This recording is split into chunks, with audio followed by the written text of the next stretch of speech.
Since we have come to Cabella, it is the 10 years completed. So, you can imagine how in these 10 years we have been able to progress in Sahaja Yoga. Now, today we are going to have a Guru Puja. As I have said, you all are Gurus and you want to worship me as your Guru is all right. But the main thing one should understand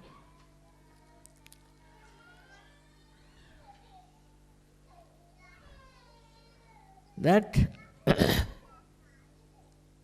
you have become Guru, no doubt, because you have the knowledge. You have the absolute knowledge. And so we can say you have become Gurus, no doubt. But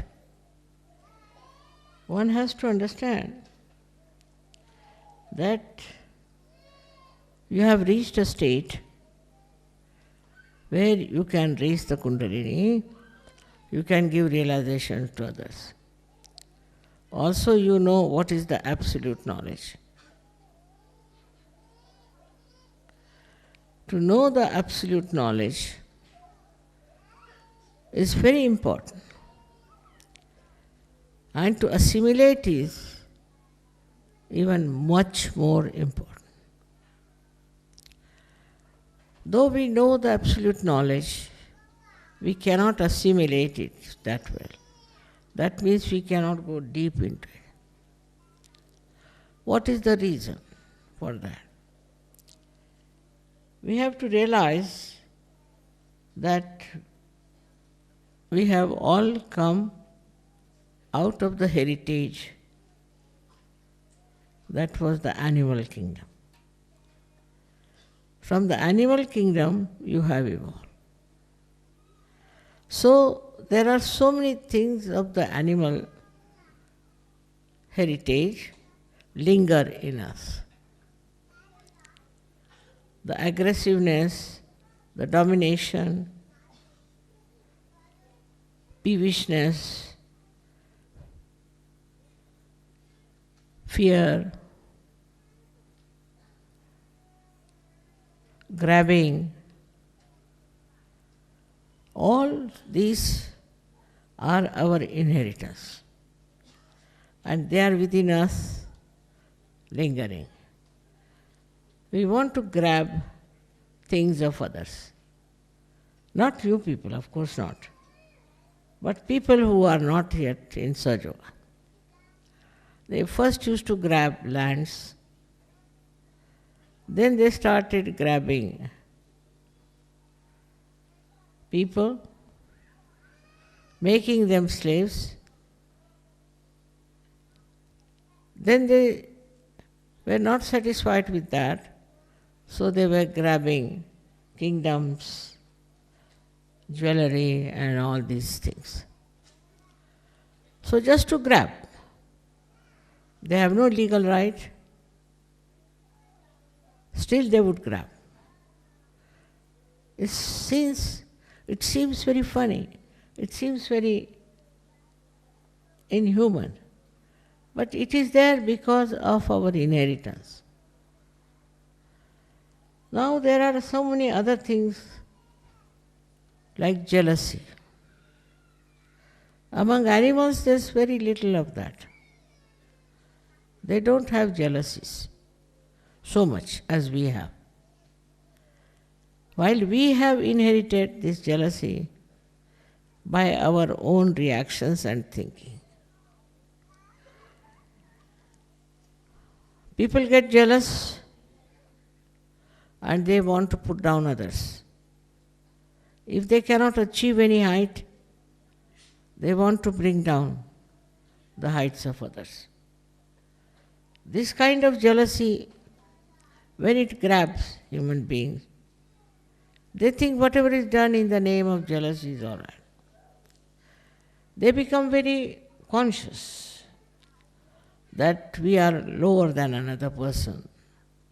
We lack in some talents than another person, and they try to overpower that person because of the force of jealousy behind it.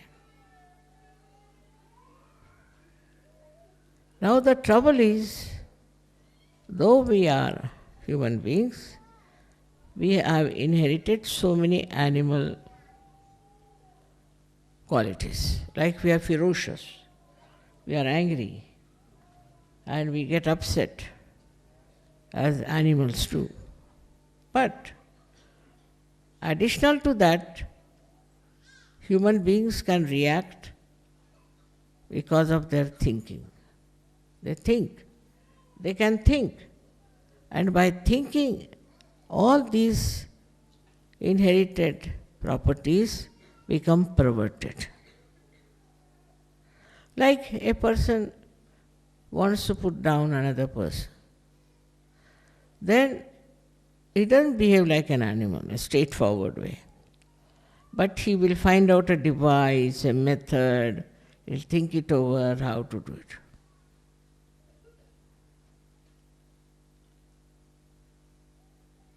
The main problem with human beings is that they still have inherited very violent temper. This violent temper has to be controlled, has to be seen. When you see something which you don't like, which is against your will, maybe something like that, immediately you flare up. Just now I saw, instead of the camphor, they had put a sugar candy. To sugar candy, they were putting the matchboxes, they were using match into it, matchstick. It would not take the fire. They tried and tried, it would not. So I said, let me see what is that. So that was a sugar candy. If it was camphor, it would just flare up. So the quality of the person is known in the same way. If with the slightest provocation, if he gets into temper and gets annoyed, then his quality is not very good as a guru. As a guru, we should not flare up. We should not get angry. We should not try to oppress others. But what can we do then, people will ask. We have another method, what we call is love. Love. Instead of getting angry, if you show love and compassion to that person. So what happens? That it doesn't give you any anger, and another person you don't make him angry also. Anger begets anger. If you get angry with somebody, that person may not retort because he is afraid of you, maybe that. But in his heart, he will keep a revenge in his mind. That one day I will show him why should he get angry with me. So in Sahaja Yoga, please remember that love is the only way we can solve the problem.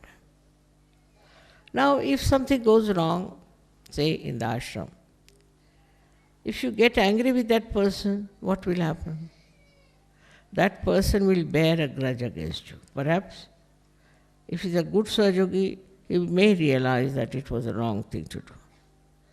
But if he is a bad Sahaja, not yet fully equipped to understand, then what he will do? He will just feel that this man has insulted me, he has deliberately put me down and all that, and I should try to take a revenge. Among animals, this activity is very limited. I don't think they believe in revenge, except for few animals. They say that if you hurt a snake, it will take its respite. It will come back on you. That's what is said. And this one is something, one quality of the snake. But as we have passed through all these different categories, we might be having some of the qualities of some of these animals within us. We may be even snakes animal. If the snake is within us, then anybody who hurts you will remember it all your life. He has hurt me, so I'll put him right one day. I'll take a revenge. If there's a snake within us. But now if there's a tiger within you, so you will become very ferocious. At the smallest thing you will get angry, lose temper. Now, this is not a very good situation, that we are still at the level of animals and our inheritance is still working in us. So we have to keep a watch. We have to be good gurus, and for good guru, you have to have a very peaceful, compassionate, loving temperament. After all,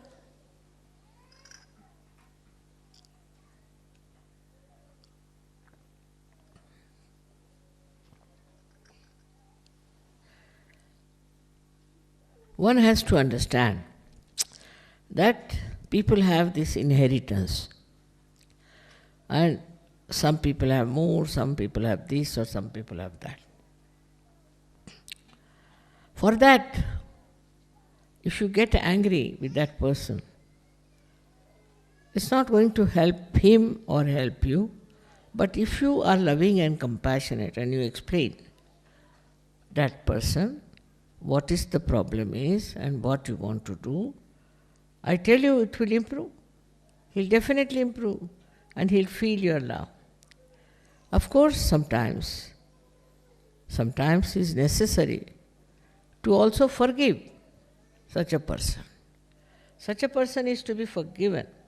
Absolutely. In that doesn't mean that if he has done wrongs, all kinds of wrongs, you forgive him and he goes on still with the same. Doesn't mean.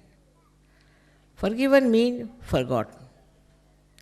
Such and such person has been misbehaving, so just forget. Forget it, completely forget it. For a guru it is important. For a Sahaja-yogi guru, I must say other gurus were not like that. They were absolutely, I would say, extremely hot-tempered. And they used to lose temper on people. Once I met a guru and he told me, "Mother, you are too kind to them. And with this kindness you cannot create good people." I have had enough of it, he said. I had made 2 people into gurus. And one of them got lost in the money. All right, what happened to the second? And second one got lost in the women. So I said, now it's all right. If they are lost, they are lost. But if you can revive them with your love, affection, and kindness, better get around them. So the one who was lost, I think if you open that door, people sitting outside can also hear me. Who are those sitting outside?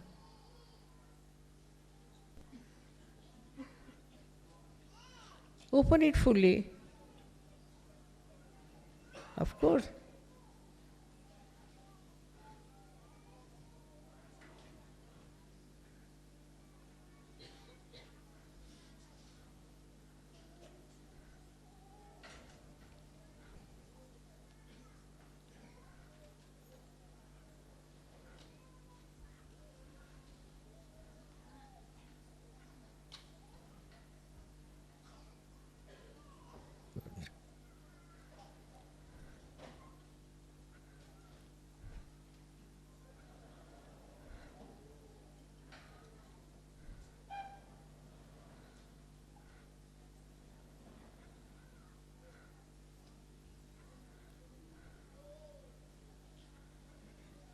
Let them move this side.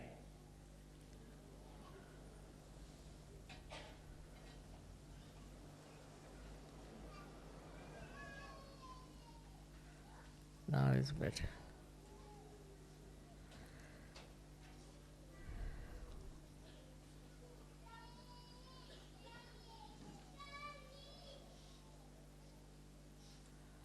So, as a guru, you must conclude that they are still lingering with their inheritance. But the second problem is much worse. Because human beings can think. Of course, animals also think, but it is always conditioning. Whatever conditioning they have, accordingly they behave. But they don't have ego, that kind, as human beings have developed. So the gurus develop also a very bad ego. The first ego is, other gurus I have seen, they told me, that we have done so much, we have worked so hard to achieve this state, and why should we give realizations to others? Or if they have got realization, then what have they done? Why should they get realization? It's become a comparison between their own state and how they have achieved it and how others have to achieve it. So they make all kinds of different torturing, troubling maneuvers. For example, they may make the disciple stand on his head, give his family up, do this, do that. They'll beat, they can beat also. They will make him stay in the water for a long time, making stand on one feet. Like this they punish. And the worse come to worse, they may beat with sticks or with stones. They are like that. They don't want to talk. They don't want to understand what the another person has to say, or the ones who are seekers, how they should be treated. All this anger and all these things might have been all right before, but after the advent of Sahaja Yoga, you must know it is not necessary. It is not at all necessary to give any physical punishment to your disciples. Now, also the mental punishment to your disciples should not be given. Like, people start saying all kinds of things to their disciple. Say there's a leader, and the leader finds something wrong with the disciple. Then he goes on saying, now you are like this, your father was like this, your grandfather was like this, your great-grandfather was like this, and you are also like this. Or some sort of thing that will hurt him. By hurting a person, you are not going to help. Supposing while walking you are hurt, you can't walk. In your spiritual ascent also, if you are hurt, you cannot go ahead. So not to hurt people is very important. Once you go on hurting others, then you are not a good guru. You are not the one who is really being kind and understanding of the disciple. In Sahaja Yoga, it's a different thing altogether. Because you all have achieved Sahaja Yoga without doing any kind of penance, any kind of guilty consciousness, confessions, anything. Nothing. As you are, you got your realization. Nobody had to stand on their heads, give up their husbands, wives, their families, this thing, nothing of the kind. As you are, whatever dress you are wearing, whatever conditions you are given realization. Is a fact. You don't have to pay for it. You don't have to exert yourself, don't have to do anything. Just you get it sitting down wherever you are. After that, this kind of a happening should prove to you that you have a power of love, of compassion. Out of your love you have given realization. We never realize that. Supposing we are anxious to give realization to people, we want to go to the villages, work there and give them realization. Why? Why do we do it? It is not for any fame, not for any reward or anything, but just out of the love that is in your heart, that you feel, why am I enjoying everything, why others are not enjoying? And so you go out of the way to help people, to get their realization. Now you have become a greater human being and you feel concerned. Others are getting ruined, they are going on a wrong path, they are doing wrong things. And that makes you feel very, very upset and you want to help them. And this understanding once you have, then you will know how to deal with the person with whom you have to behave like a guru. Mostly it is not necessary to say anything harsh to that person. At the most you can tell the mistakes that they are committing. But that too in such a soft manner that a person doesn't get any shock out of that. All these thing of attachments also. Now somebody has too much attachment, say for the family, for the wife, for the husband, children or something. And once they come to Sahaja, still they have same amount of attachment. All right, doesn't matter. But how far they will go with that attachment, how long it will continue is the point. You should be detached. If I say you cannot be, it's a state. It's a state of mind when you are detached. But when it comes to doing something for them, you will go all out to help them. But you are not an attached person. Now, what is the description of an attached person? Attached person is always worried about the other person. Goes on thinking about the other person. Cannot think of Sahaja Yoga. Only think of the people with whom he is attached. Then he is very sensitive. You can't say anything to his brother, sister or anyone, otherwise he jumps.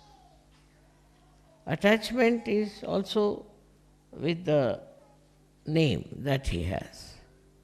Supposing he has achieved a certain name, supposing, or some big position, then what does he do? You can't challenge him anyway. You cannot by any words you can challenge him. Because he is so identified with that. He thinks he is a big person who has achieved such a lot of positions in life. He is so much attached that he wants the Guru to pay respect to that attachment. Now, which is the way you can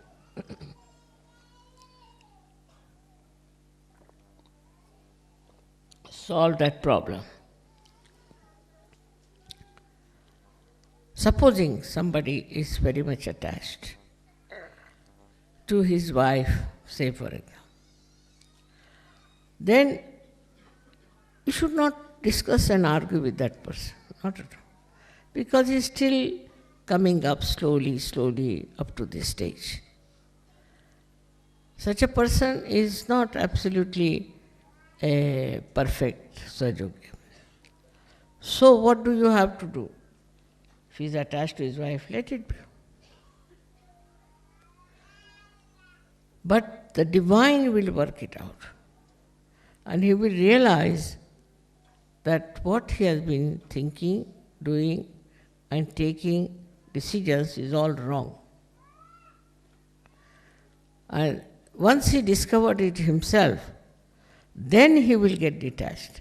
But if you go on telling him anything and try to argue it out, it will never work out. So you must understand that as human beings, whatever we were, also as Sahajogis, we have problems. And these should be slowly should be dissolved. Not by argument, not by saying things, but by love and compassion. If you have love for a person, you will be amazed, 99% people value love. This is the third quality of human beings, I should say. First is his inheritance, second is he thinks, and thirdly that he values love. Anybody who loves, the another person values that love. Because he thinks that this particular person is loving me, not my wealth, not my beauty, not my this thing, but he's loving me. And this idea of love, this is something that will get him completely detached from that person easily. How? It looks very funny that if you like somebody, if you love somebody, and then you should get detached. It's only possible in Sahaja. In Sahaja, your state of mind is such that you are absolutely detached and absolutely attached. How? For example, now, say I have my daughter. So, I am detached. I never telephone to her. I am never bothered about her. Because in Sahaja, you know how is that person. If the vibrations are right, why should you telephone? Why should you talk to her? Why should you ask for anything? No need. Only on vibrations you will know how the person is. And so it will seem that you are absolutely detached. But when you will find the vibrations are showing or are indicating something serious about that person, what you will do, you will put full attention to that. Full attention. You put attention, but not attachment. So the attachment doesn't solve the problem. What solves the problem is attention. But when you are not detached, then your attention is attached attention. It's an attention that is not available to everyone, an attention that gets stuck, absolutely stuck into that person with whom you are identified. Try to understand. So to be identified with someone is not actually what we can say paying attention to that person. And then your attention will work. If you are of that level, whenever you put attention to that particular person who needs your attention, it will work. But if you are all the time wasting your attention on a person because you are attached to that person, your attention will be tired. It won't work out. It's a big I should say, a paradox. That if you are attached to someone, then your attention doesn't work. And if you are not attached to that person, you do everything else. Now you have to give lecture all the time, give lecture. Then I have to do some cooking, I'll do cooking. This, that, and that. But all the time if you are thinking about that person, all the time you want to have connection with that person, it's not necessary. That person is all right. What is there to be so much worried about that person?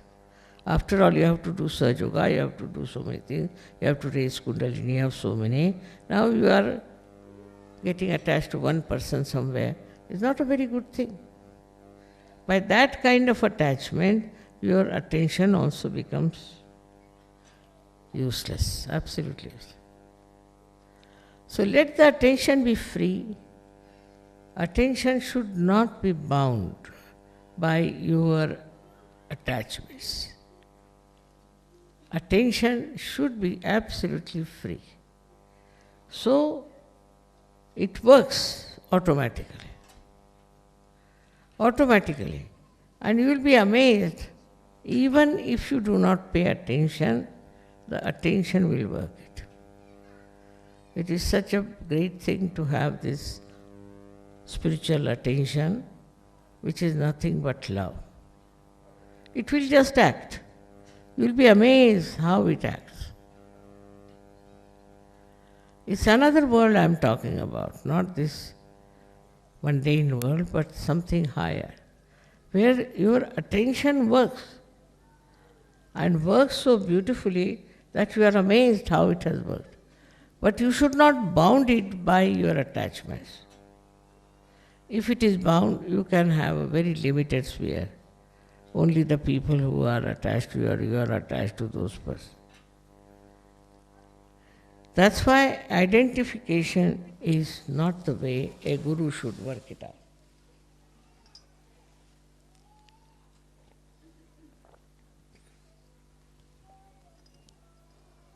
Now, there are 10 disciples and one guru.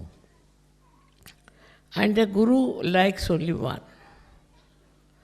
He thinks this is the best and he should be encouraged and should be given all the possible help. But that's not going to help. What on the contrary should say, he is already good fellow. He has risen very high, he has gone very deep. So pay attention to those who are not so good. And talk to them about it, that you have to come up in a very sweet manner.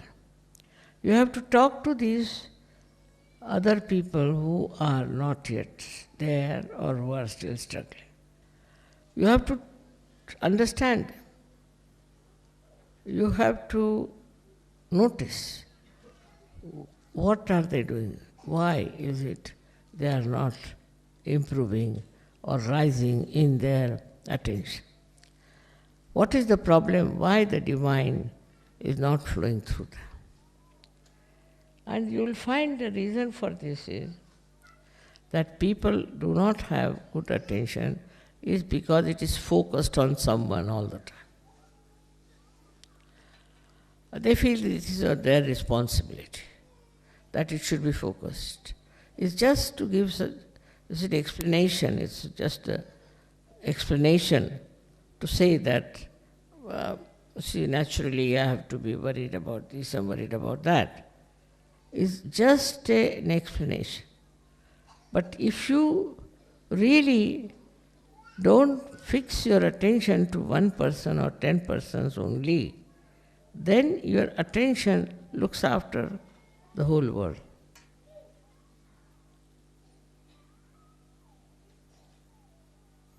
It receives all the information and also it gives all the information what is to be done to correct the situation. So one has to rise into that state where you do not get angry, annoyed, upset. No, not at all. What happens to you? That You see a situation and in that you are not involved. See the situation and you are away from it. Then you can solve that problem better. But if you are part and parcel of that problem, then you cannot solve. It's like this, I was telling, that those who are fighting, say, cannot solve the problem. But a person who is not fighting can solve the problem. So it's a very simple thing to understand that if you are identified, if you are involved with one person or with one kind of a thing, then you are lost. So our attention has to be always free and can be applied widely, wherever needed. That is the state one has to reach. If you reach that state of mind, it's not I'm saying you can do anything about it, it's just a state of mind. Now, how do we do that? Only through introspection. Through introspection, you will understand that you need help to solve your problems. Firstly, the problem is how to face yourself, because you are a little bit shy or maybe nervous about it. As the time comes, you'll be amazed that this nervousness has no meaning at all. When you try to be deliberate about it, then it won't work out. But if you are sahaj, it will work out. So we come to the second point, apart from the attention, that we should leave everything into the hands of Param Chaitanya. Let the Param Chaitanya solve the problem. This is the problem, let Param Chaitanya solve the problem. We are not bothered. So a detachment comes. You give the whole thing to Param Chaitanya to solve. So you are not in it, you are away from it. Very, very simple things are there.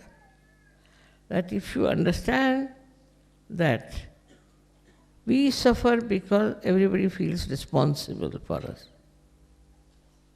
Everybody thinks they are responsible, they have to do this responsibility for us. Somebody says, this responsibility he has to do. All these things are worrying them. And that is the reason today we have a very complex society. They are suffering from all kinds of diseases in which only thinking is responsible. By this thinking all the time, thinking about one person, thinking about one problem, you reach nowhere. At that moment, what you have to do is to leave it to the Param Chaitanya. If it goes to the Param Chaitanya, it will manage.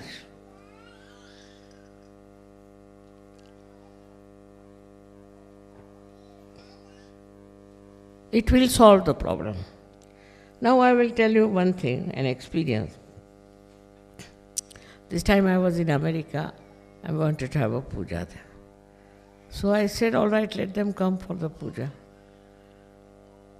It's nice if they want to come. Then they told me that, Mother, we want to bring presents for you for puja. So how can we bring the present? I said, it's very simple. Don't bring. But they wouldn't listen to that. They said, we'll have to bring, and the customs will trouble us and do this and do that. So there was only one building ahead. There was another building where they were having a liquidation sale. I said, this is something nice, one can have a look at it. So I went in and I found things so cheap, unbelievable, very, very expensive things for throwaway price. I was amazed how it is there. So I told them I can purchase all these things, I'll pay you. But you bring all these things to Kana Johari. They agreed, all right. We bring this to Kana Johari. And they brought all the things all packed nicely and gave it to Sajogis. We had no problem of customs or anything. I paid them there. How, you see, things can be improved? By understanding what is the most important thing is to love. But love is truth, and truth is love. If you have love for somebody, genuine love, then anything you want to do with that person will be absolutely obvious because it will be truthful.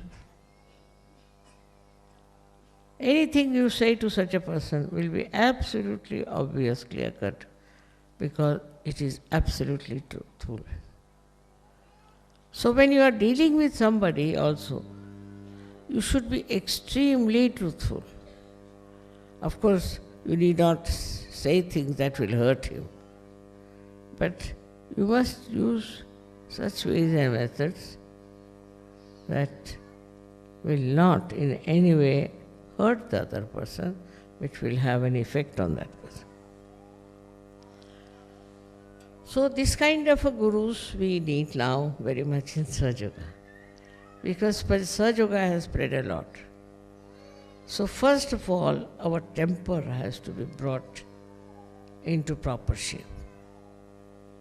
A guru has no business, I mean the Sahaja Yogi guru, has no business to lose temper at all, on any point whatsoever. If they can really do that much, it will save our so much of worry, so much of problems, so much of mess we create. All this can be solved very easily. But first we must have pure love in our heart. Not love out of some gain or out of some sort of reward, but pure love if we have, then we can work it out very easily, anything that you want to do. This is a very lengthy thing which can go on forever.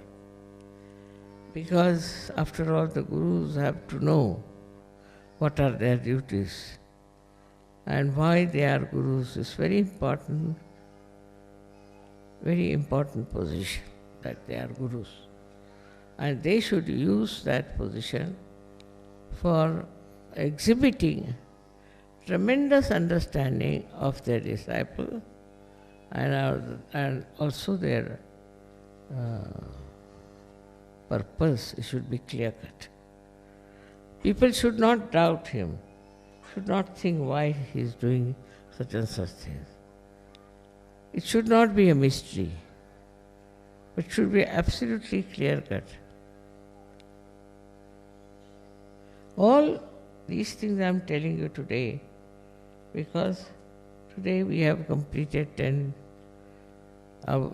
years of stay in Cabella. Cabella has been extremely kind to me. There are lots of people to serve. I tell you, very lots of people. It is a very far-fetched place. Everybody discarded it and said, where are you going to live and all that. But here only it has worked. And that should be accepted as a very good indication that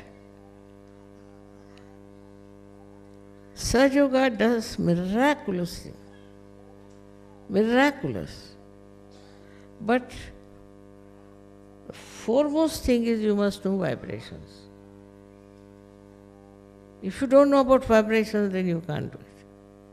For example, when I first came to Cabella, everybody told me, Mother, very lonely place, there are mafias around, there are only 6, 7 houses there, where are you going, what is this?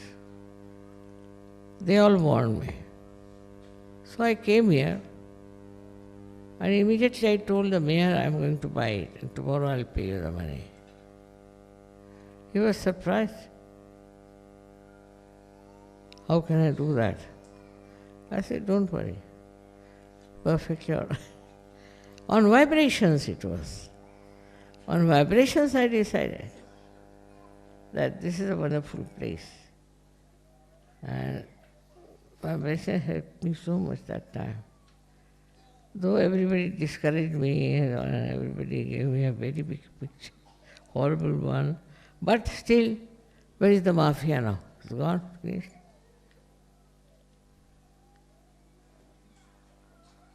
Now, to know about the thing, you have to meditate and improve your vision, which should be clear-cut. It should not be something, a vision, which is reflecting your particular ideas about particular things, but it should be vision which should be clear-cut. With Sahaja Yoga, one has to know the protection of the goddess is on top of your head. Nothing can go wrong with you. Nothing will happen to you. It will all work out. I'm sure you will self-experience. See, talking about Sahaja Yoga like this, you just get meditative. You just get meditative. And you feel that one day all of you should become like that. Just meditative. And this meditative temperament, or whatever is the state, emits vibration. It emits and creates path for you, for your work, for your life, for everything. You don't have to struggle with anyone, you don't have to fight with anyone, you don't have to argue with anyone. Just try to meditate and achieve a state which I am describing to you, where you get completely surrounded by love and affection. May God bless you all.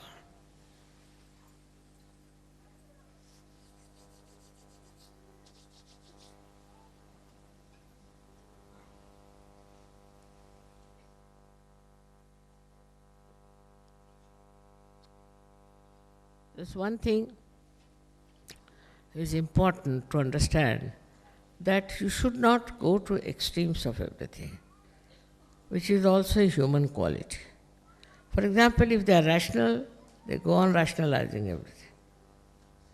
I can't do this, I can't do that, something like that goes on.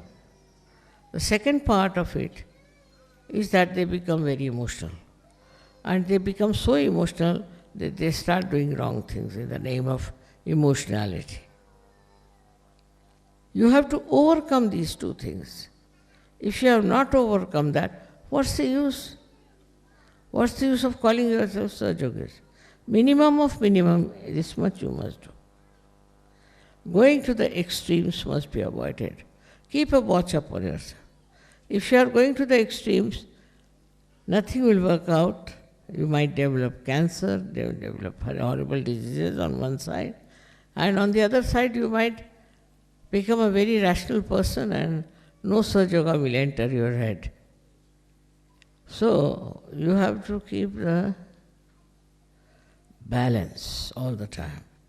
And with that balance, like somebody is a Sahaja Yogini and she has done something very wrong, then you should not become emotionally attached. Oh, Mother, what is it? We should forgive. No.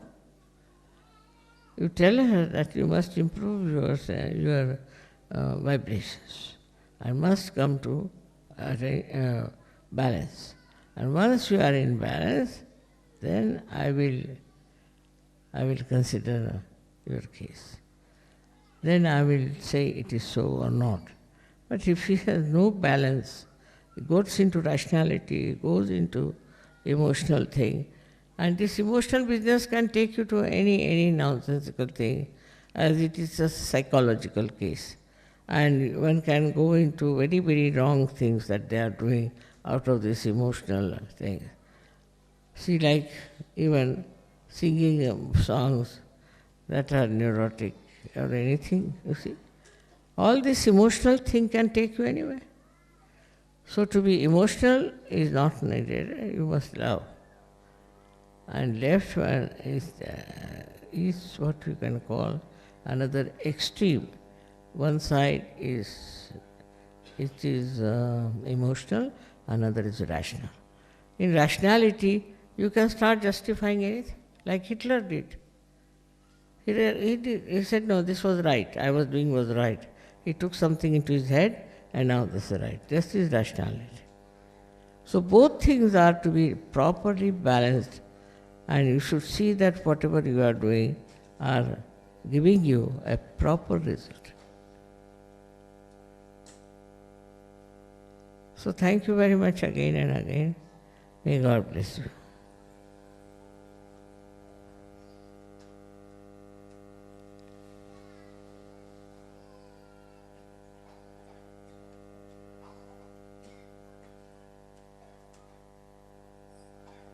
May God bless you.